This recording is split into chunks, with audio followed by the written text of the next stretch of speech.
RDI media. నమస్కారం. వార్తలకు స్వాగతం. ముందుగా ముఖ్యాంశాలు. కేంద్ర మంత్రి బండి సంజయ్ మీడియా సమావేశం, పలు అంశాలపై వివరణ.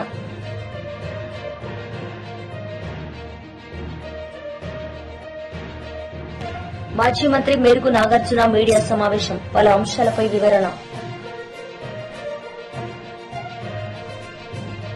రాష్ట్ర Padmashali corporation chairman Nandam Abaddayya media సమావేశం నిర్వహించారు. ఈ సందర్భంగా ఆయన మాట్లాడారు. కూటమి నారా చంద్రబాబు నాయుడు గారి నాయకత్వంలోని కూటమి ప్రభుత్వం, ఎన్డీఏ ప్రభుత్వం వచ్చిన తర్వాత ఒక పండగ వాతావరణంలో రాష్ట్రంలో చేనేత వర్గీయులందరూ కూడా వారి యొక్క చేనేతల పట్ల చూపిస్తున్నటువంటి అభిమానానికి చేనేత ప్రజలందరూ కూడా చాలా హర్షాతిరేకం ప్రకటిస్తా ఉన్నారు, చాలా సంతోషపడతా ఉన్నారు. నిన్న జరిగినటువంటి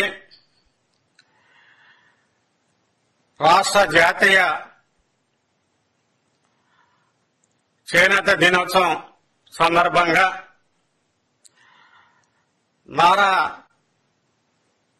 చంద్రబాబు నాయుడు గారు కూటమి ప్రభుత్వం ఈ రాష్ట్రంలో చేనేతలకి అనేక వరాలు కురిపించడం జరిగింది. అందులో ముఖ్యంగా చేనేత వర్గాలకి వారు నివసిస్తున్నటువంటి గృహాల్లో మగం వేసుకుంటున్నటువంటి కుటుంబాలకి ఉచితంగా 200 యూనిట్లు ఉచితంగా కరెంటు ఇవ్వటం జరుగుతూ ఉంది. మరి అదేవిధంగా పౌర్లం నేసుకునే కార్మికుడికి 500 యూనిట్లు ఉచితంగా ఇవ్వటం జరుగుతూ ఉంది. మరి అదేవిధంగా చేనేతలో కేంద్ర ప్రభుత్వం గతంలో విధించినటువంటి జీఎస్టీ ఏమున్నదో 5% అది రాష్ట్ర ప్రభుత్వమే వధిస్తానని చెప్పడం చాలా సంతోషకరమైన విషయం. మరి గతంలో జీఎస్టీ వల్ల చేనేత కార్మికులు అనేక ఇబ్బందులు పడిన సంగతి మనందరికి కూడా తెలుసు. తద్వారా చేనేత కుటుంబాల్లో వారి జీవన ప్రమాణాలు పెంపొందించడానికి జీఎస్టీ ఎంతో ఉపయోగపడుతుందని ఈ సందర్భంగా తెలియపరుస్తా ఉన్నా. మరి అంతేకాకుండా చేనేతలకి మరి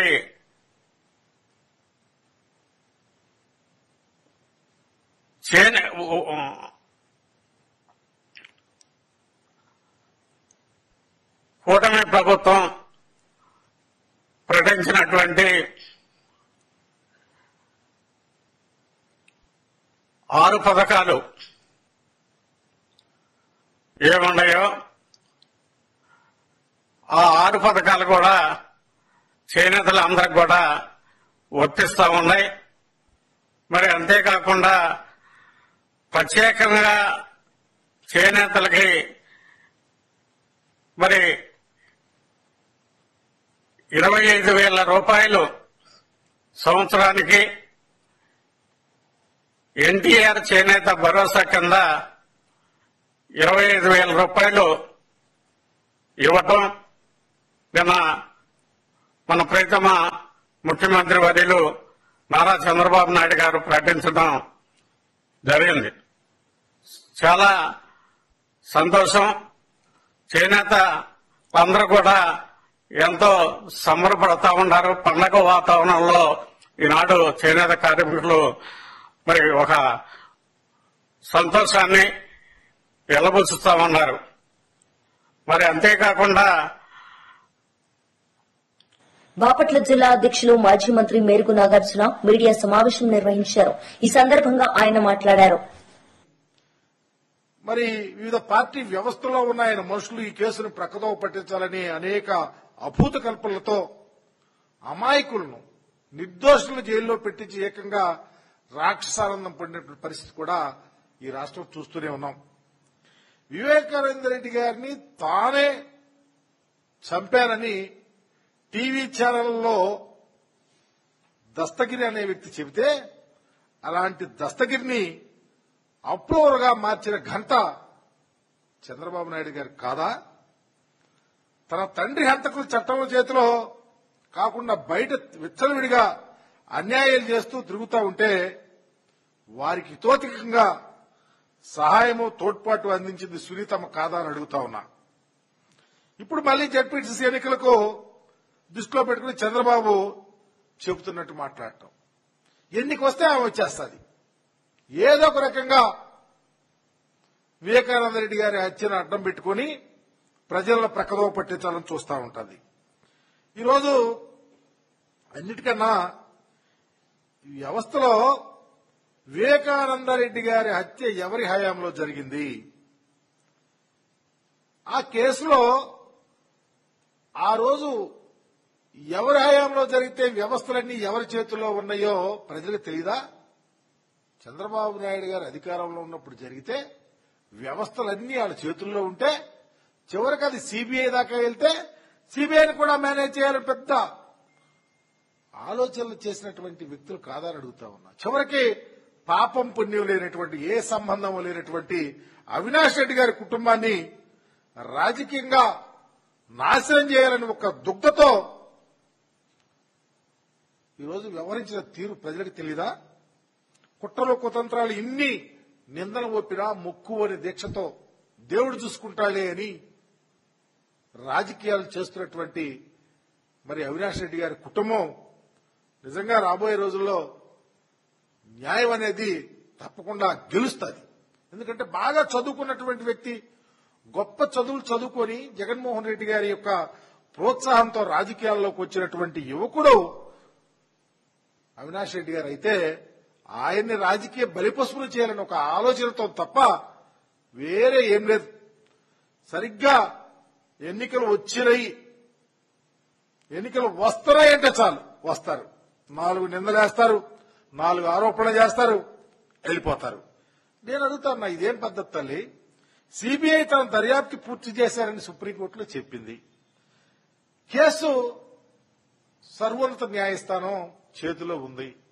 మీరొచ్చి కనీసం న్యాయస్థానంలో ఉందనే స్పృహ కూడా లేకుండా నీ తండ్రికి బద్ధశత్రువులైనటువంటి వారి వైసీపీ లీడర్ మీడియా సమావేశం నిర్వహించారు. ఈ సందర్భంగా ఆమె మాట్లాడారు. కాకుండా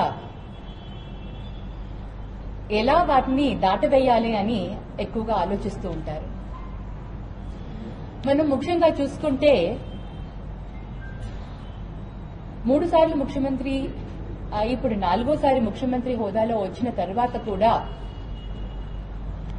ఏ హామీలను కూడా నిలబెట్టుకోకుండా ఆయన ఏ విధంగా పరిపాలనను ముందుకు తీసుకుని వెళ్తూ ఇచ్చిన హామీలను ఏ విధంగా పక్కదారులు తిప్పుతారో మనందరికీ తెలుసు. 2014లో కూడా రాష్ట్ర విభజన అయిన తర్వాత మొట్టమొదటిసారిగా ఆయన సీఎం అవడం జరిగింది. ఆంధ్ర రాష్ట్రానికి విభజన తర్వాత అప్పుడు కూడా చాలా హామీలు ఇచ్చారు. ముఖ్యంగా చేనేతలకు ఎన్ని హామీలు ఇచ్చారంటే రుణమాఫీ చేస్తానన్నారు, మరి వారికి ఇల్లు షెడ్స్ తో సహా ఇల్లు కట్టిస్తానని చెప్పడం జరిగింది. వర్షాకాలంలో మగ్గాల గుంతల్లో నీళ్లు నిండి మగ్గం నెయ్యని పరిస్థితుల్లో వారికి నెలకు 2,000 చొప్పున 2 నెలలు ఇస్తానని చెప్పడం జరిగింది. 1000 కోట్లతో నిధులను ఏర్పాటు చేసి చేనేతలకు అండగా ఉంటామని కూడా చెప్పడం జరిగింది. కానీ ఇవేవీ చేయకుండా చేనేతలకి అప్పుల పాలు చేసి అప్పుడు వాళ్ళందరినీ కూడా ఆర్థికంగా చాలా ఇబ్బందుల పాలు చేయడం జరిగింది. ఏ ఒక్క హామీని కూడా నిలబెట్టుకొని వారిని ఏమంటారో ఒకసారి మీరే ఆలోచించారు. ఒక మాట ఇచ్చిన తరువాత ఆ మాటని నిలబెట్టుకున్న వారిని మాట మీద నిలబెడితే ఎవరికైనా అందరికీ కూడా మంచిదే. మాట నిలబెట్టుకోని వారిని మరి మోసం చేశారని అంటారు. మరి ఆ విధంగా కూటమి ప్రభుత్వం ఈసారి కూడా మళ్లీ మోసం చేస్తుంది. ఏదైతే ఇప్పుడు కూడా జీఎస్టీ రియంబర్స్మెంట్ దానిపైన క్లారిటీ లేదు. ఈ జీఎస్టీ రియంబర్స్మెంట్ అనేది ఏ విధంగా చేస్తారు? నేను ఇవాళ కొంతమంది చేనేతలతో మా కులస్తులతో మాట్లాడడం జరిగింది. మరి ఈ జీఎస్టీ రియంబర్స్మెంట్ అంటున్నారు కదా, మరి ఏ విధంగా అవుతుంది, ఏ విధంగా మీకు ఈ లబ్ధి జరుగుతుంది అని నేను అడిగితే ఏ ఒక్కరికి కూడా అవగాహన లేదు. ఈ జీఎస్టీని ఏ విధంగా వాళ్ళు ఈ రియంబర్స్మెంట్ అనేది వాళ్ళు ఎలా క్లెయిమ్ చేసుకోవాలి అనే దానికి ఎక్కడా కూడా అవగాహన లేదు. ఈ పథకాలు కూడా ఈ జీఎస్టీ అనేది రియంబర్స్మెంట్ చేస్తామనేది, మరి మరమగ్గాలకు 500 యూనిట్లు ఉచిత విద్యుత్ అందిస్తామని చెప్పి హ్యాండ్లూమ్ మగ్గాలున్న వారికి 200 యూనిట్ల వరకు ఉచిత విద్యుత్ని అందిస్తామని చెప్తున్నారు కదా. 14 నెలల తర్వాత ఈ రోజు గుర్తు తెచ్చుకొని అది కూడా చేనేత దినోత్సవం వస్తుంది కాబట్టి ఏదో ఒకటి అమలు పరచాలి, ఏదో ఒకటి చెయ్యాలి అని అనౌన్స్ చేయడం జరిగింది. మరి ఇది కూడా ఎప్పటి నుంచి ఇంప్లిమెంట్ చేస్తారో అనే దానికి ఇంకా తెలీదు. ఈ జీఎస్టీని కూడా ఏ విధంగా రియంబర్స్మెంట్ చేస్తారు? మరి చేనేత నేతన్న ఒక మగ్గం మీద ఒక చీర కానీ ఏదైనా ఒక వస్త్రాన్ని కానీ ఆయన తయారు చేసిన తరువాత ఒక దుకాణంలో కానీ ఒక షాప్ లో కానీ వివిధ పార్టీల నుండి బీఆర్ఎస్ పార్టీలో చేరుతున్న పరిగి నియోజకవర్గ నాయకులు ఈ సందర్భంగా మాజీ మంత్రి కేటీఆర్ మాట్లాడారు. మీరు నేను అందరం కలిసి పనిచేద్దాం. ఏమేం పాడైపోయిందని మీరు అడగచ్చు. ఒక్కటే మాట నేను అడుగుతా ఉన్నా, మీరు చెప్పండి నాకు. పరిగిలో మీ వికారాబాద్ జిల్లాలో కేసీఆర్ ఉన్నప్పుడు భూముల ధరలు ఎట్లున్నాయి, ఇవాళ ఎట్లున్నాయి? పెరిగినాయా తగ్గినాయా? బాగా పెరిగినాయని మీ దగ్గర? అంటే ముఖ్యమంత్రి నియోజకవర్గం పక్కనే ఉన్నారని బాగా పెరిగినాయా? మీ కొడంగల్లో పెరిగినాయా బాగా? ఒక్క పరిగి కొడంగల్ కాదు, రాష్ట్రంలో ఎక్కడ కూడా ఇలా ఏ ఒక్క మనిషి కూడా సంతోషంగా లేడు. మీరు రైతుల కాడికి పోండి, రైతులు చెప్తున్నారు, కుల్లా చెప్తున్నారు, అన్నా మోసం జరిగిపోయింది, తినే పల్లెంలో అన్నంలో మన్ను పోసుకున్నట్టు అయిపోయింది, మంచిగుంటిమి, రైతు బంధు వస్తుండే, రైతు బీమా వస్తుండే, టైంకి ఎరువులు దొరుకుతుండే, విత్తనాలు దొరుకుతుండే, పండించిన పంటకు గిట్టుబాటు ధర ఉంటుండే, పైసలు టైంకి పడుతుండే, మంచిగా పొక్తాగుంటిమి, కళ్ళల కాడికి వచ్చి వడ్లు కొనుక్కపోదురు. ఇలా ఏం పరిస్థితి వచ్చింది? కొనటోడు లేడు, టైంకి ఎరువులు దొరకాయి. మళ్ళీ ఇప్పుడైతే మల్లేష్ గారు చెప్పినట్టు చెప్పులు లైన్లో చెప్పులు పెట్టుకొని ఇవాళ మళ్ళొకసారి ఆధార్ కార్డులు పెట్టి ఆధార్ కార్డు ఎగిరిపోకుండా దాని మీద బండ పెట్టి ఇంత కథ చేసే పరిస్థితి మళ్ళీ వచ్చింది. ఆనాటి రోజులు తెస్తారంటే నిజంగానే తెచ్చిండన్న వీడు, ఇదివరకు అప్పుడు ఎట్లున్నానో మళ్ళీ అదే రోజు వచ్చింది అని ఇలా రైతులు మొత్తుకుంటా ఉన్నారు. 2 లక్షల రుణమాఫీ అన్నాడు, 2 లక్షల రుణమాఫీ అన్నాడు. ఇక రుణమాఫీ కథ ఇప్పుడే అక్క చెప్పింది, చారాన కోడికి బారాన మసాలా అని గట్లనే ఉన్నది. 50,000 కోట్ల కాడ మొదలైంది రుణమాఫీ కథ. బ్యాంకులలో నిలిచి మీటింగ్ పెడితే వాళ్ళు చెప్పారు, సార్ మొత్తం నువ్వు చెప్పినట్టు 2 లక్షల రుణమాఫీ చేయాలంటే 50,000 కోట్లు కావాలని చెప్పారు. 50,000 కోట్లు అంటే ముఖ్యమంత్రి రేవంత్ రెడ్డి గారు మొదలు డైలాగ్ కొట్టిడే, చేసేద్దాం, ఎడమ చేత్తో చెప్తా, కుడి చేత్తో చెప్తా అన్నాడు. అన్నంకేమైంది? తెల్లారి వరకు అర్థమైంది, అబ్బో ఇదేదో ఉంది, మనం ఏదో నరికినం ఇష్టం వచ్చినట్టు, కానీ ఇక్కడ అట పరిస్థితి లేదు అనుకొని తెల్లారే 50,000 కోట్లని ఒకరోజు చెప్తారు, తెల్లారే ముఖ్యమంత్రి గారు ఇంకెక్కడో మాట్లాడుకుంటే చెప్పేసిండు. ఏమున్నదా, ఒక్క సంవత్సరం కడుపు కట్టుకుంటే 40,000 కోట్లు ఇట్లా వస్తాయి, ఇట్లా వాడేస్తా, రుణమాఫీ చేస్తా అన్నాడు. తెల్లారి వరకే 10,000 కోట్లు మాయం. 40,000 అన్నాడు, 40,000 చేస్తాడేమో అనుకున్నాం. మళ్ళీ ఏమైందో క్యాబినెట్ లో పెట్టిరు, క్యాబినెట్ కు వచ్చే వరకు 31,000 కోట్ల రుణమాఫీ అన్నారు, మళ్ళీ 9,000 కోట్లు మాయం. ఆడికెళ్ళి అసెంబ్లీకి వచ్చింది బడ్జెట్ లో పెడితే 26,000 కోట్లు, ఇంకో 5,000 కోట్లు మాయం. ఆ 26,000 కోట్లను అదన్ని ఇస్తాడా అనుకుంటే ఆఖరికి మొన్న బట్టి విక్రమార్క గారు మొన్న చెప్తున్నారు, ఎక్కడో బ్యాంకర్లకు ఇంగ్లీష్ లో చెప్తున్నాడు, మనకు అర్థం కావద్దని. ఏమని? అరే మేము పైసలు ఇద్దాం అనుకుంటే 12-11,000 కోట్లు కూడా పడలేదా ఇంకా ఈ ఖాతాలల్లా అని. ఏడ మొదలైంది కథ? 50. ఆఖరికి ఇచ్చింది ఎంత? 11-12. అంటే ఎంత? చారానా కోడికి బారానా మసాలా. గట్లున్నది ఇవాళ. అందుకే రైతులు ఇవాళ పిచ్చి కోపం మీద ఉన్నారు. రైతు బీమా లేదు, రైతు బంధు రాదు. కేసీఆర్ ఉన్నప్పుడేమో రైతు బంధు టింగు టింగు అని పడుతుండే, ఇప్పుడు మంచిగా బ్రహ్మాండంగా నాట్లప్పుడు పడుతుండే. రేవంత్ రెడ్డి వచ్చినాక ఓన్లీ ఓట్లప్పుడు మాత్రమే పడుతుంది. పార్లమెంట్కి ఒక తాప, ఇప్పుడు పంచాయతీ ఎలక్షన్ ఉన్నది కాబట్టి ఇంకోసారి మళ్ళీ 7. కాబట్టి ఇప్పుడు సౌండ్ మారింది. ఇదివరకు టింగు టింగు ఉంటే ఇప్పుడు టకీ టకీ అట సౌండ్ మార్చిండు రేవంత్ రెడ్డి. టకీ టకీ మరి మంచిగా పడితే బాగుండు. నాట్లప్పుడు పడాలి, ఓట్లప్పుడు కాదు కదా. నేను మీకు ఇవాళ చెప్తున్నా, రాసి పెట్టుకోండి, యాది పెట్టుకోండి. నేను చెప్తున్నా, కేసీఆర్ గారు ఆనాడు చెప్పిండి, నేను మళ్ళీ ఇవాళ చెప్తున్నా. కేసీఆర్ ఎలక్షన్లప్పుడు చెప్పిండు కాంగ్రెస్ గెలిస్తే రైతు బంధుకు రామ్ రామ్ అవుతుంది అని చెప్పిండు. నేను ఇవాళ చెప్తున్నా, ఈ ఒక్క ఎలక్షన్ల గండం దాటిందంటే రైతు బంధు ఖచ్చితంగా ఎత్తేస్తాడు, ఖచ్చితంగా మనకి ఇయ్యడు, యాది పెట్టుకోండి. కాంగ్రెస్ వాళ్ళు ఆల్రెడీ డిసైడ్ అయ్యిండ్రు, కేబినెట్ లో చర్చ అయ్యింది. మనం ఎట్లన్నా చెప్పి దీన్ని ఎత్తేయాలి, ఇది ఉంచితే మనం ఉండము. ఎందుకంటే ఎన్నిసార్లు పైసలు ఇచ్చినా కేసీఆర్కే పేరెత్తంది, మనకు పేరు వస్తలేదు. రైతు బంధు అనగానే కేసీఆర్ యాదికి వస్తుండు, మనం యాదికి వస్తలేము.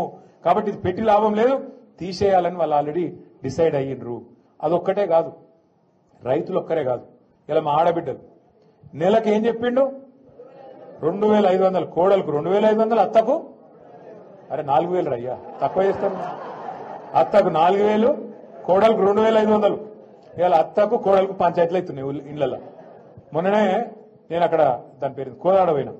కోదాడ పోతే మన నాయకుడు ఒక ఆయన ఇంట్లో శుభకార్యం జరిగింది, పెళ్లి అయిందంటే పోతే అత్త కోడలు కొద్దిగా ఏదో కొట్లాడుకున్నట్టున్నారు, సీరియస్ గా ఉన్నారు, మాట్లాడతలేరు. నేను ఫోటో దిగుతాను, నా దగ్గర రమ్మన్నారు, అటు ఇటు నిలబడ్డా. నేను అత్త కోడలను చూస్తలేదు, కోడలు అత్తలను చూస్తలేదు. నాకు డౌట్ వచ్చింది, ఏదో తేడా ఉంది వ్యవహారం అని అడిగిన అత్తను.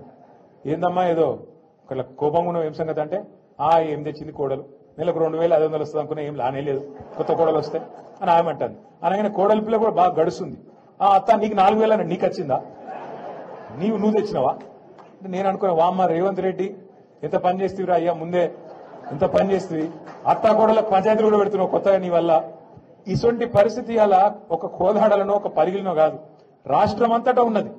మోసం కాని వ్యక్తి, మోసపోని వ్యక్తి ఈ రోజు రాష్ట్రంలో ఎవరూ లేరు. నిన్న మీరు చూడొచ్చు, ఢిల్లీకి పోయాడు రేవంత్ రెడ్డి గారు, ఆయన ప్రభుత్వం మొత్తం. ఒక ముఖ్యమంత్రి ఢిల్లీకి పోతే, ఒక నాయకుడు దమ్మున నాయకుడు ఢిల్లీకి పోతే, మాజీ మంత్రి తలసాని శ్రీనివాస్ యాదవ్ మీడియా సమావేశం నిర్వహించారు. ఈ సందర్భంగా పలు అంశాలపై ఆయన మాట్లాడారు. మేము అధికారంలోకి వస్తే 42% రిజర్వేషన్ చేస్తాము లోకల్ బాడీస్ లో అని చెప్పి, విద్యా ఉద్యోగాల్లో కూడా రిజర్వేషన్ ఇస్తామని చెప్పినటువంటి కాంగ్రెస్ పార్టీ 1,00,000 కోట్ల బడ్జెట్ ప్రవేశపెడతామన్నది కూడా కాంగ్రెస్ పార్టీ ప్రతి సంవత్సరం 20,000 కోట్లు.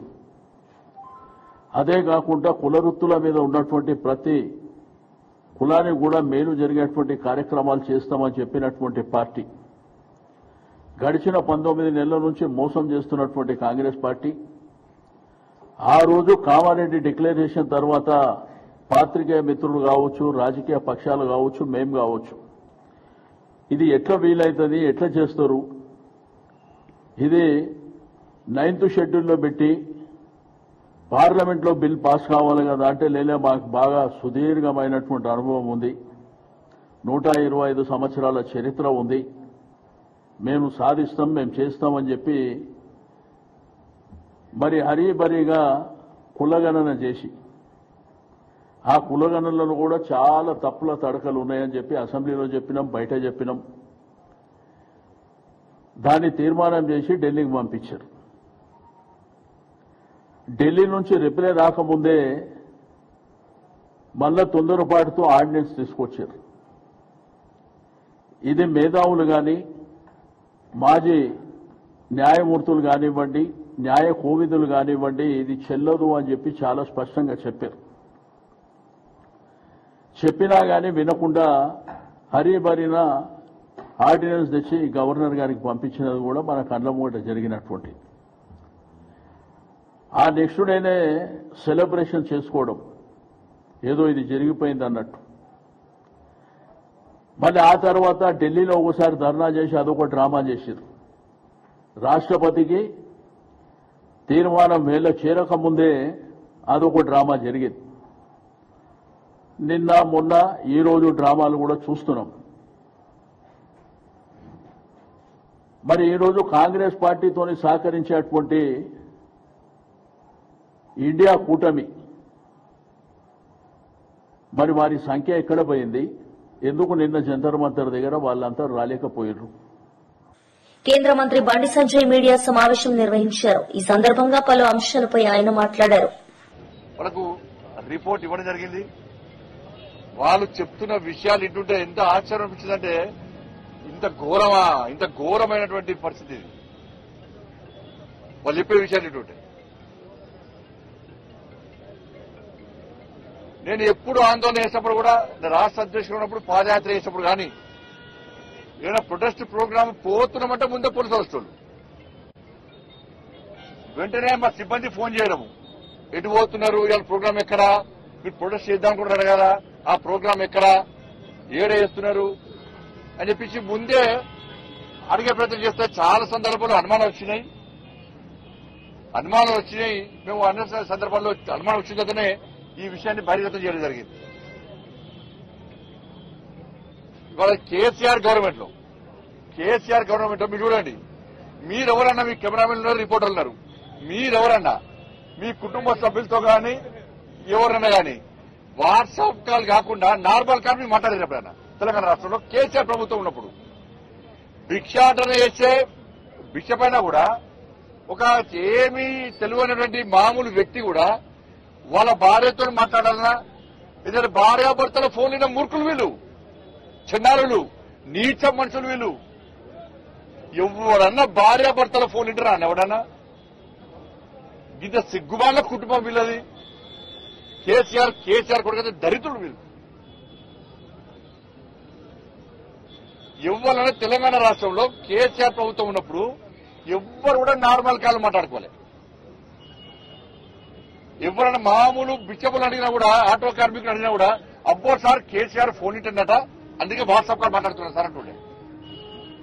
ఇది కామన్ అయిపోయింది. ఇది ఎవ్వరు కూడా మాట్లాడుకోలే, అందరికి తెలిసిపోయింది. కేసీఆర్ ఫోన్ ఇంటన్నట, మామూలు కాల్ మాట్లాడకూడదు, అయితే వాట్సాప్, అయితే ఫేస్ టైమ్, అయితే సిగ్నల్ మాట్లాడుకోవాలంట అని చెప్పి ఈ టెక్నాలజీ పెంచడానికే వచ్చి కేసీఆర్ టాపిక్ ఇచ్చింది. అంటే ఇంత ఘోరమైన పరిస్థితి ఆ రోజు కేసీఆర్ ప్రభుత్వ హయాంలో ఉండే. మావోయిస్టుల ఫోన్ల లిస్ట్ లో మా పేర్లు పెట్టి ఫోన్ ట్యాప్ చేశారు. అసలు ఎస్ఐబి అనేది మావోయిస్టుల కార్యకలాపాలను ఎప్పటికప్పుడు తెలుసుకోవడము, వాళ్ళని కంట్రోల్ చేయడము, వాళ్ళ పట్ల కఠినంగా వివరించాలంటే ఎస్ఐబి ఉండాలి. కాబట్టి ఒక సపరేట్ ఇన్వెస్టిగేషన్ బ్రాంచ్ పెట్టి మావోయిస్టు టెర్రరిస్టు కార్యకలాపాలను అదుపు చేయడానికి మాత్రమే ఇది అవసరం. దాన్ని పెట్టుకుని వీళ్ళు ఏది వరదటి ఫోన్ ట్యాప్ చేయడమే. వేలాది ఫోన్లు, ఆ లిస్ట్ చూస్తే నేను ఆశ్చర్యపోయినా. వేలాది ఫోన్లు, ఢిల్లీ నుంచి నాకు వచ్చిన ఫోన్లు, మా పిఏలకు వచ్చిన ఫోన్లు, మా డ్రైవర్కి వచ్చిన ఫోన్లు, మా సిబ్బందికి వచ్చిన ఫోన్లు అన్ని కూడా లిస్టు మొత్తం ఉంది. ఆడ మొత్తం లిస్ట్ ఉన్నది. మావోయిస్టుల కోసం ఏర్పాటు చేసినటువంటి ఎస్ఐబిని ఈ కేసీఆర్ అనే మూర్ఖుడు, కేసీఆర్ కొడుకు ట్విట్టర్ టిల్లు ఏ విధంగా వాడుకున్నారంటే, దాన్ని పక్కబెట్టి, మావోయిస్టుల లిస్టు పక్కబెట్టి రాజకీయ నాయకుల ఫోన్లను ట్యాప్ చేయడము. వాళ్ళ సొంత, నేను అందుకే సిట్టాచారా చెప్పిన, మీరు మమ్మల్నే కాదు, బీఆర్ఎస్ పార్టీకి సంబంధించి మంత్రుల ఫోన్ కూడా ట్యాప్ చేసే లిస్ట్ ఉన్నది. బీఆర్ఎస్ సంబంధించి ఎమ్మెల్యేల ఫోన్ కూడా ట్యాప్ చేసిర్రు. కేసీఆర్ బిడ్డని కేసీఆర్ అల్లు కూడా ట్యాప్ చేసిర్రు. వాళ్ళని కూడా విచారణ పిలవాలని చెప్పిన, వాళ్ళని కూడా విచారణ పిలవాలి.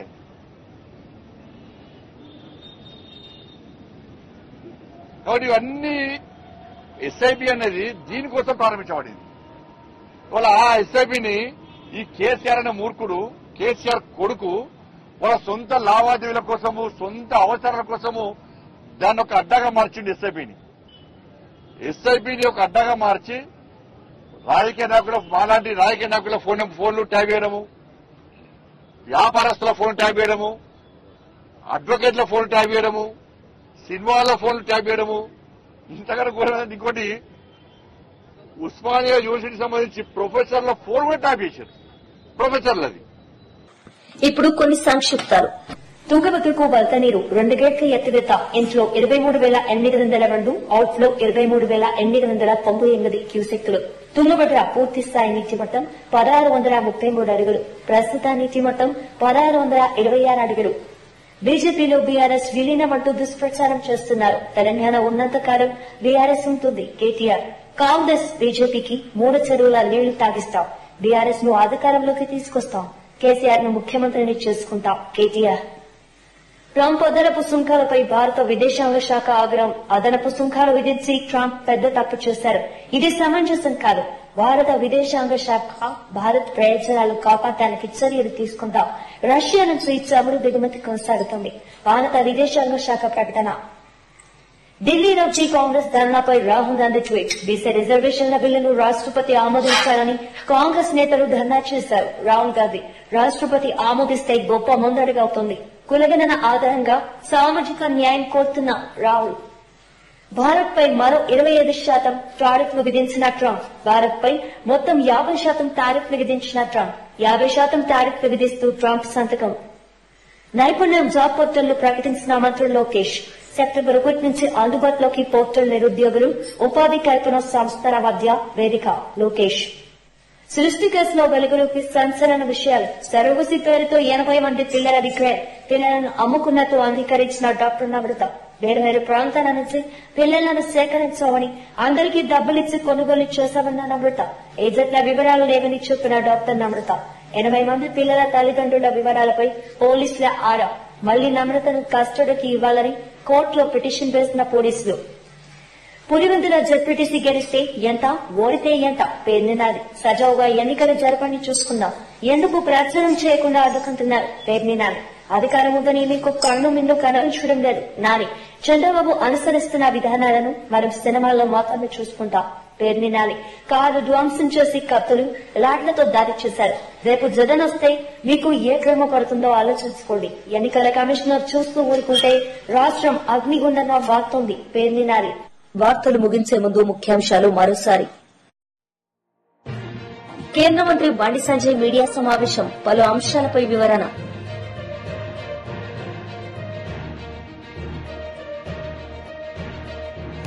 మాజీ మంత్రి మేరుగు నాగార్జున మీడియా సమావేశం. పలు అంశాలపై వివరణ.